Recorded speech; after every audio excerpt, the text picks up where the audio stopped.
आकाशवाणी गोरखपुर से प्रादेशिक समाचार।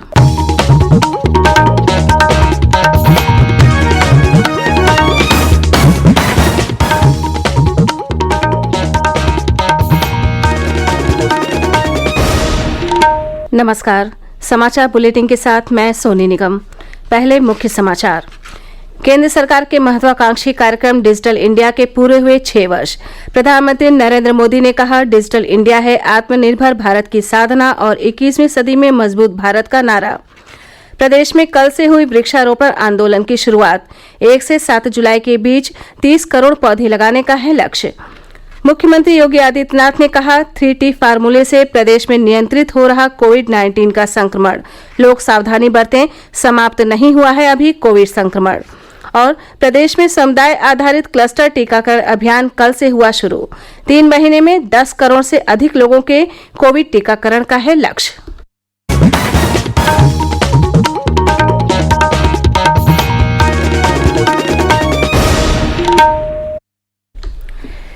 18 वर्ष से अधिक आयु वर्ग के लिए सरकारी केंद्रों पर निःशुल्क राष्ट्रव्यापी कोविड टीकाकरण अभियान जारी है।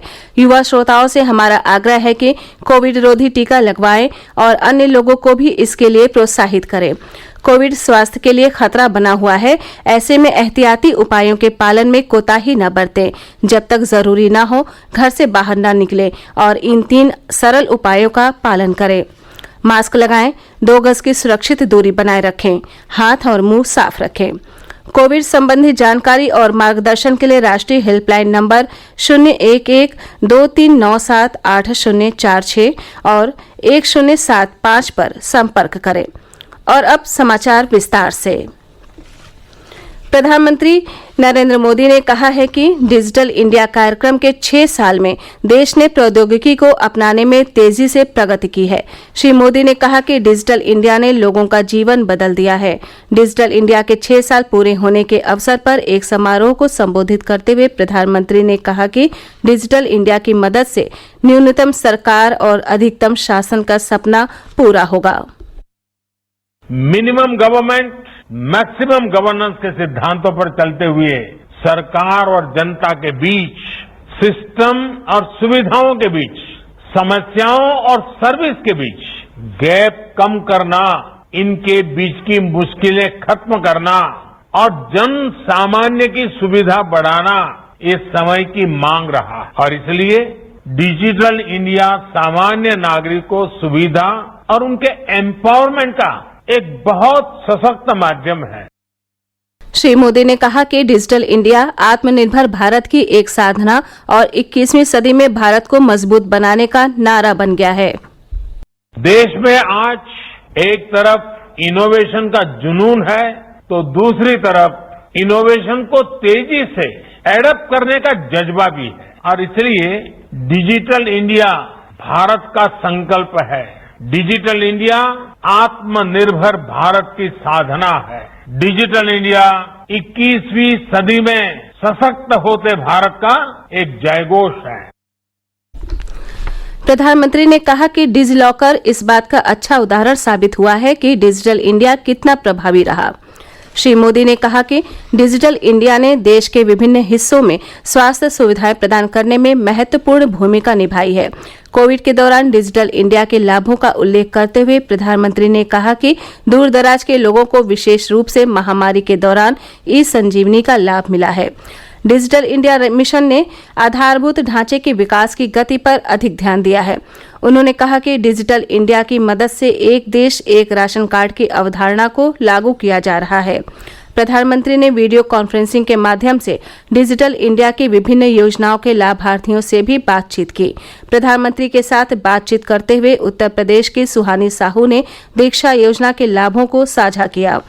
ई संजीवनी के माध्यम से लोगों की सेवा करने वाले डॉक्टरों में से एक लखनऊ के डॉक्टर भूपेंद्र सिंह ने कहा कि वो कोविड के जोखिम से बचते हुए मरीजों की सेवा करके खुश हैं। मुख्यमंत्री योगी आदित्यनाथ ने कल प्रदेश में 30 करोड़ वृक्षारोपण आंदोलन की शुरुआत की। 1 जुलाई से 7 जुलाई के बीच 30 करोड़ पौधरोपण का लक्ष्य रखा गया है। 4 जुलाई को एक ही दिन में 25 करोड़ पौधे लगाए जाएंगे। इस अवसर पर लखनऊ में आयोजित एक कार्यक्रम में उन्होंने सभी प्रदेशवासियों से इस वन महोत्सव में सहभागी बनने की अपील की। उन्होंने कहा कि लोगों को वृक्षारोपण के लिए प्रेरित किया जाए। उन्होंने कहा कि सभी विभाग मिलकर इस वृक्षारोपण कार्यक्रम को सफल बनाएंगे। मुख्यमंत्री ने कहा कि हम जितने प्रकृति के नजदीक रहते हैं उतनी ही हमारी रोगों से लड़ने की क्षमता बढ़ती है। इस अवसर पर चित्रकूट जनपद में जिलाधिकारी शुभ्रांत कुमार शुक्ल ने वृक्षारोपण कार्यक्रम का शुभारंभ पीपल और बरगद के पौधों का रोपण करके किया। देश की ऐतिहासिक कर सुधार जीएसटी प्रणाली को लागू हुए कल 4 वर्ष पूरे हो गए। इसे 1 जुलाई 2017 को लागू किया गया था। प्रधानमंत्री नरेंद्र मोदी ने कहा कि वस्तु और सेवा कर जीएसटी भारत के आर्थिक परिदृश्य में मील का पत्थर साबित हुआ है। श्री मोदी ने कहा कि इससे आम आदमी पर करों की संख्या, अनुपालन बोझ और समग्र कर भार में कमी आई है, जबकि पारदर्शिता, अनुपालन और कर संग्रह में उल्लेखनीय वृद्धि हुई है। भाजपा सांसद जगदम्बिका पाल ने कहा है कि भारत में वस्तु और सेवा कर को अपनाए जाने से देश के आर्थिक प्रगति और विकास को एक नया आयाम मिला है। मीडिया से बातचीत में श्री पाल ने कहा कि जीएसटी लागू होने के बाद जहां एक ओर कराधान व्यवस्था में पारदर्शिता आई है, व्यापारियों को व्यापार में सहूलियत मिली है, वहीं दूसरी ओर सरकार के राजस्व में बढ़ोतरी हुई है, जिससे सरकार विभिन्न जन कल्याणकारी योजनाओं को सुचारू रूप से चलाने में सक्षम हुई है। उन्होंने कहा कि प्रधानमंत्री नरेंद्र मोदी के नेतृत्व में देश में जीएसटी का लागू किया जाना एक ऐतिहासिक फैसला था, जिसके सकारात्मक परिणाम आज दिख रहे हैं। ये समाचार आप आकाशवाणी गोरखपुर से सुन रहे हैं।